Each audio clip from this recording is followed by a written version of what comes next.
Hello and welcome to Whose Line Is It Anyway, the improvisation programme where the participants think up brilliant and entertaining lines just on the spur of the moment, or sometimes just after the moment has passed when it's just too late.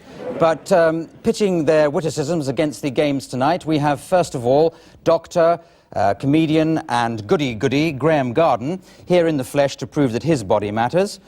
Then Jan Ravens, who provides some of the voices for the rubbery satire of Spitting Image and all the voices in her own acting roles.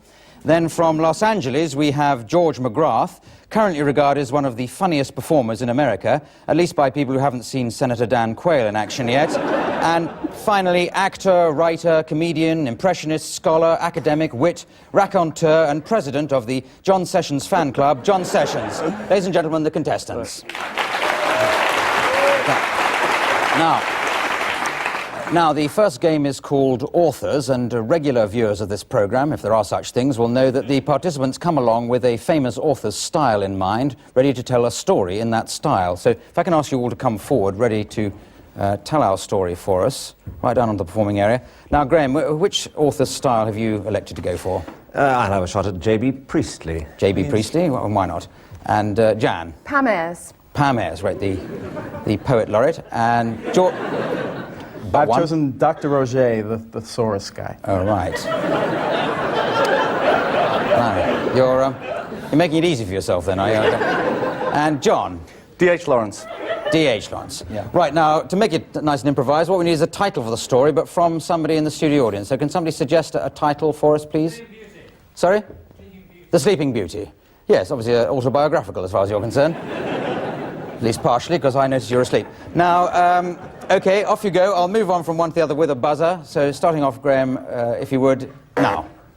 The fog drifted down from the top of the factory chimneys. Jason Udderworthy, as was his wont, kicked off his clogs before kicking his whippet Beauty.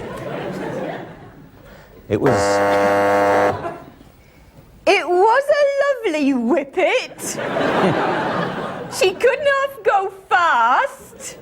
Her name, it was Beauty. They named her in the past. She was a sleeping beauty, a dozing pretty girl, a napping babe, a comatose doll.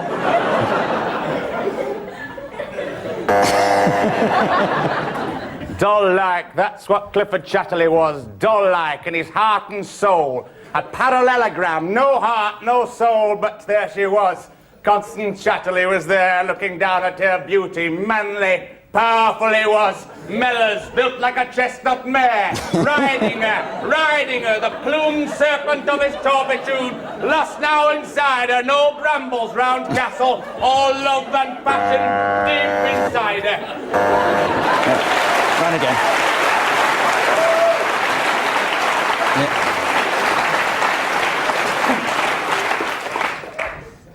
Back to you, Graham. Don't talk to me about parallelograms, said Jason Udderworth. Come here, Whippet, and have this supper. Outside, there was trouble at mill. At the mill, all was trouble. Everyone was getting shirty.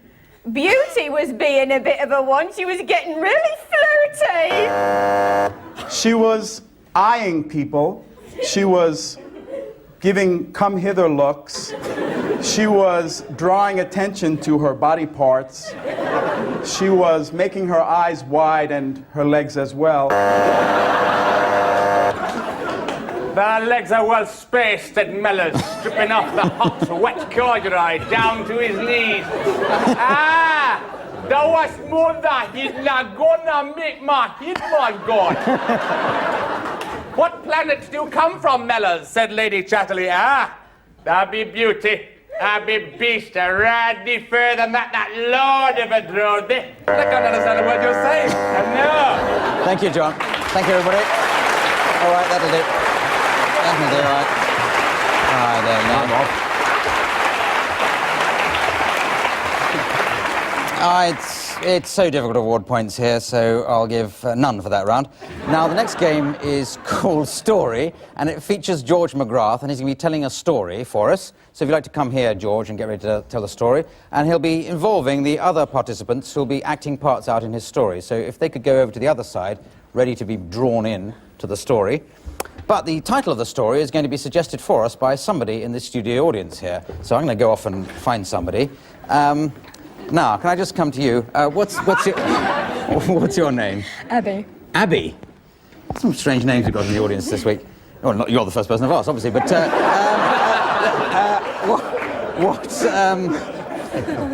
have you got a title for a story for us, Abby? A day in the life of a rubber duck. A day in the life of a rubber duck. That's a very good story. A bit bizarre, really. And we like a moral that the story might illustrate. Have you got a moral that the story might illustrate? A rolling stone gathers no mirth. No mirth. No mirth. No. All right. No what? This member of our audience is Irish. A rolling stone gathers no moss. Why don't we make it nice and simple like that? And I've forgotten what the title of the story was. A day in the life of a rubber duck. Oh, that's it. A day in the life of a rubber duck. So away you go, George. Once upon a time, there was a beautiful little girl who lived all alone in a cottage in a beautiful little wood. She had no friends at all, but she did have a beautiful rubber duck that she loved to play with. It was huge! It was huge. Oh, I love my rubber duck so much, I'm gonna give it a great big hug. She said, mwah. kissing it mysteriously. Soon there was a jingle at the door. Oh, there's a jingle at the door. Come on, Ducky, let's go and answer it. It was her beloved grandfather. He was covered with moss. He'd been out in the village for so long she hadn't seen him in years. He was covered with moss. Grandfather, you're covered in moss. She said, Here. repeating what the narrator had said over and over again already. Look, sit down here and have a cuddle of my rubber duck while I go and make you a nice cup of tea. She said, trying to escape from the scene. You'll have to speak up. I'm covered in moss. Said the grandfather, repeating it just one more time. I've made a cup of tea incredibly quickly for the purposes of the improvisation. Said the girl, speaking as quickly as she could. Soon there was another jingle at the door. It was Keith Richards. Oh,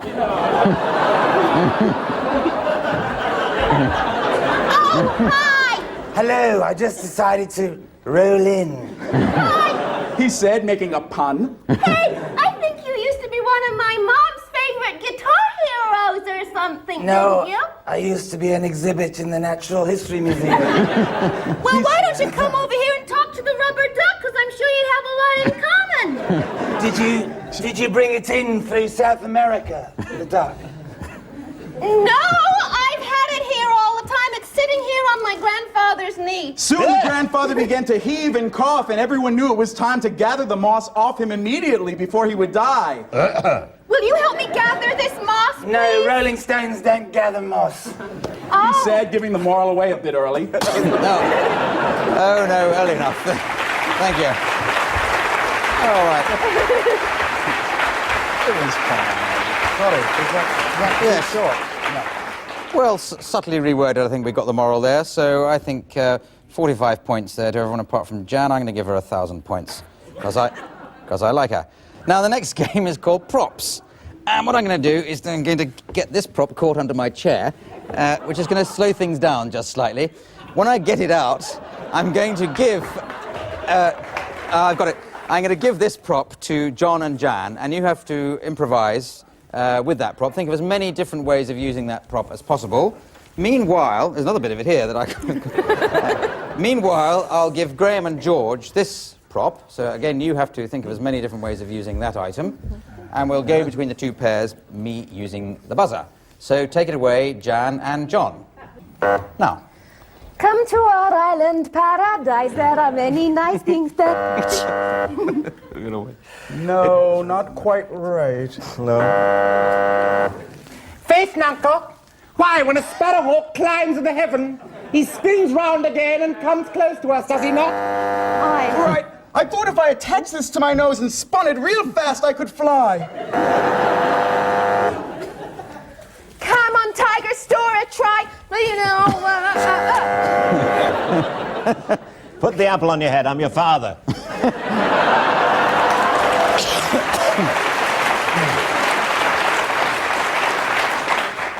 I think it was Mark Rothko that gave me the idea of strips, because originally reality coming together doesn't really work, but when it's divided, we sense pain, anguish, and silence. Do you like it? I call it squiggly line. No. What do you think of the crazy colour then? I think you look like a git. I had to buy it. The artist calls it squiggly line. Really? I like it. I like it. Any more? Right, my dear, since you were so very bad at your geometry earlier on, we're just going to have to make sure you're going to be much better when you've taken your little white panties off and everything's sorted out. George, you're an angel. That's it. Oh, thank you very much. All right, well, while I work out the points for that round, we go away and you get sold things by some advertisers. Be back in a moment. Bye.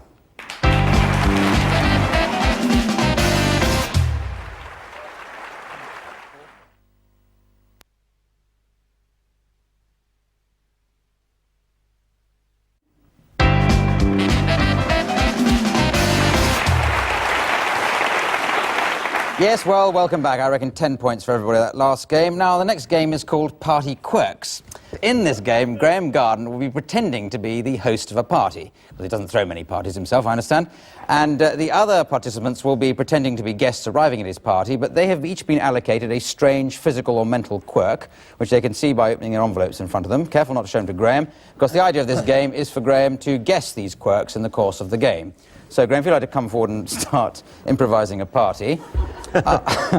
I'll be bringing the guests in. They'll be arriving from the other side. So if you'd like to sort of queue up ready, I'll be bringing them in using this doorbell sound, which is in fact a doorbell. So on you go then. You're improvising away already, aren't you? Good. And first guest about to arrive. I should think that's the doorbell. Oh, hello. Hello. You made it. Yes, I made it. Good. Now, can I offer you something? There's monkfish goujon, or... Would you have an orb I could communicate with for just a moment? Oh, but get the doorbell I first. will, yes. Hello. Hi, I'll just have a shower, okay? Yeah, fine. You know where it is? No, it's not an orb, it's a goldfish. Right, an orb to communicate. How about So the the telephone? PJ's broken then? Yes. Sorry about that. Sorry. Oh, excuse me. It's all right. I'll just get the door. Excuse me. You're a plumber. You help him. Look, the cat has Yes. messed on the bed again. Really? Let me Yes. talk to it. Honestly, it's always me that has to clear it up. Well, right. Come in. Somebody. No. Oh no. It's a lovely sky up there tonight. The milky blue, taroo, tala, Holland, everything. Well, Hello? come and communicate. Why have you bought this cheap wine again? What? Oh, sorry. This is the alien. Talk, The alien. Yes, well done. Yes, you've got the alien. Well done. You've only got a few seconds to get Not these as cheap last as two. it looks. It's only as cheap as it tastes. Oh, nothing's cheap, everything's rich, everything's gold and lovely, shining round the place, and Look, everything's listen, happy I'll and tell you lovely. what. Look, do you mind? I really don't think you should be here. You all got right? darling here, golden spun it is out of the Look, will clouds. you get rid of this man? What are I'll you get you doing? some You're better always wine. inviting such You're a strange people leprechaun. to Where's the the gold? house. Yeah, very good. 5 seconds to get Jan. Why are you always inviting such strange people to the house? You complain about everything, don't you? Oh, sorry, I meant to go.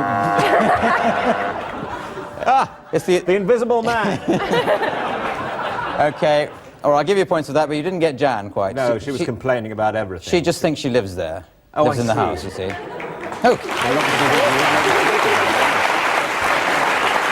Okay. Yeah. Okay. Well, a very good game that, and I think worth 15 points each. Now, this next round is called Different Games, and in it, John and Graham are going to play every other line. So, John, I'd like to give you a copy of this play. I don't know if you know it at all. It's called Hay Fever by Noel Coward. Oh, yes. who's a famous playwright. I don't know if you would have heard of him. Yeah. And Graham, what I'm going to get you to do is to improvise a scene in which you are a pilot and you think you're talking to somebody who's trying to talk you down, or talking at least from mission control. But you'll be talking to John, of course, who'll be reading from Hay Fever. Got the idea? And to make it easy for you, we'll get you an end line that somebody in the studio audience is going to suggest for us, I hope. An end line he could be aiming at. Don't accept lifts from a stranger. That's a perfectly good end line, so why don't we use it? Can't think of a reason not to. Except to get at that chap in the audience. So, on you go then, Graham. Start off improvising that scene, being a pilot. Right. Calling Karachi, beginning my descent. How are conditions on the ground? Well, they'll sap Richard's vitality.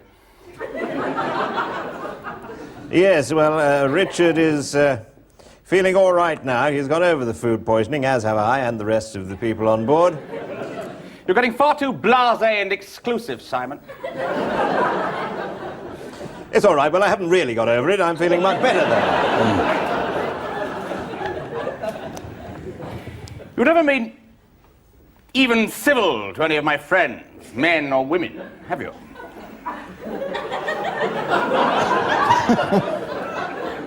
I am a civil pilot, damn you.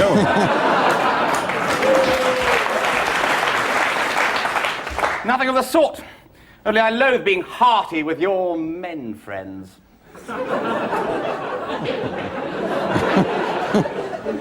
Okay, if you don't shut up, I'm going to stop making this pizza and come down and pop you one. Well, you're a darling and I adore you. You've been very pretty and I'm madly jealous of you. Yes. Be that as it may, what are the ground conditions in Karachi? Oh, well, the Japanese room's a woman's room and a woman ought to have it. As I recall, she did. Something exquisitely non-committal was done there, I suspect. Yes. Well, you know what I always say, don't you? Not that. In desperation, never take lifts from a stranger. All right, thank you very much. Yeah. Yes.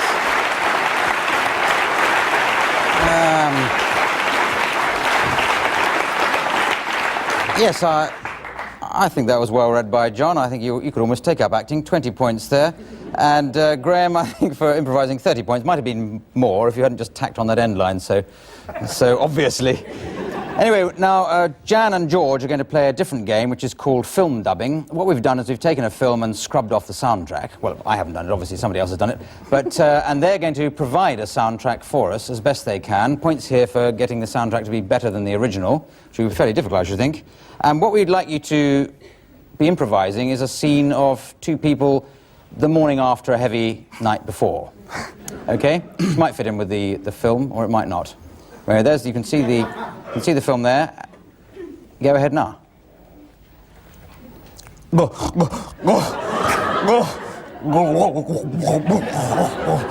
Oh, I'm thirsty. Oh, so thirsty. Oh, hot. Oh, I'm hot and thirsty. Oh. Darling, I found this dining room curtain. I wrapped myself up in it. Well, give it to me. Can't you see my breast is exposed? Is it still raw from last night? Yes. Oh, I'm putting water. Oh, I forgot you bit me last night. Your teeth are so long.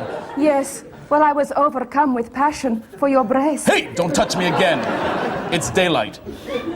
I know, but darling, I have got something to say to you. I know, you're from India. No.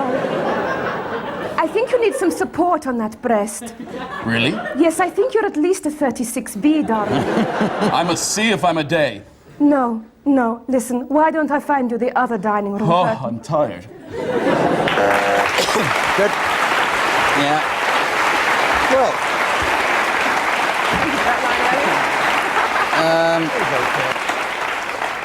Yes, that was pretty good. I think that's worth 103 points. Not much mentioning of the party the night before, but kind of everything. Now, the next game is called American Musical. Everybody's going to take part, and to make up a musical in the American style, but based on the life of somebody or bodies in the studio audience here. And in this, the participants will be assisted by our resident musician, Richard Vranch of the Comedy Store Players. So I'm just going to go into the studio audience, and find some people and get some events in their life to make a musical on. Now, can I just ask your name, first of all? Andrew. Andrew, nice sensible name, good. And has anything happened to you in your life Puberty. ever? Puberty, yeah. Just once. Just once, yes. Was this last week, or when are we thinking about? Yesterday. Yes. All right. Now, what? Something happened in your life? Don't say puberty, please, because we wouldn't believe it. it. Didn't happen. Nice think.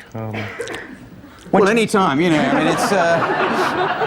We're hoping to expand this to a 9-hour show. Just anything in your life, you know. I mean, coming to see a television recording, that'll do. Television coming, and how about you?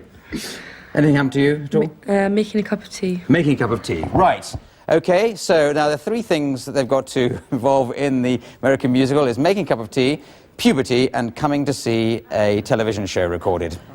Easy enough, huh? So if, yes, Jan and George, if you could begin and take it away.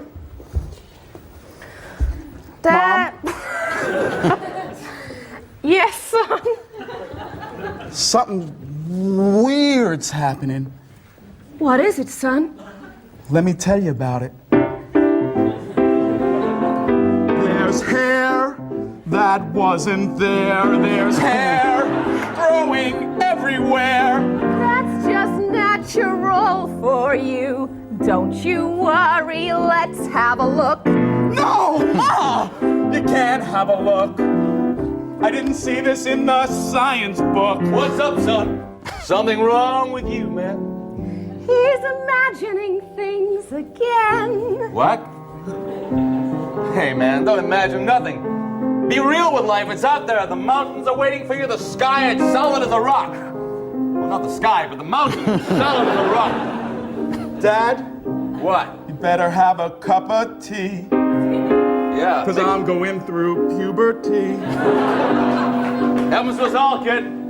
Happens to us all, even me. Hey, son. And then... What? And then what? What? It's like What? the lights go on. The lights Where? go on. And the audience is there. The audience is there. And the cameras. And the cameras. People everywhere. What's our son there? You see, son, you're not strange. You've got hair and you're on television. Wow! Man. Wow! Wow. Yes, thank you. Thank you very much. All right. Yeah. Well done, Graham. All right. Well, that was the last game, and as I award 93 points to everybody on that one, I total up the scores, and I see that, yes, Jan Ravens is this week's winner. Oh, well done, Jan. Sorry, some applause there. Go.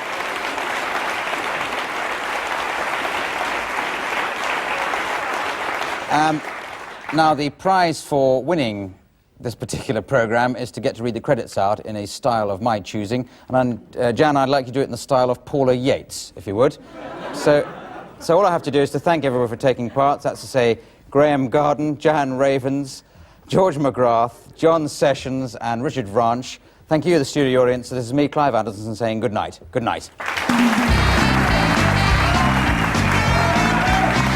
That was whose line is it anyway? Device and control. Oh, God, I made a mistake, sorry.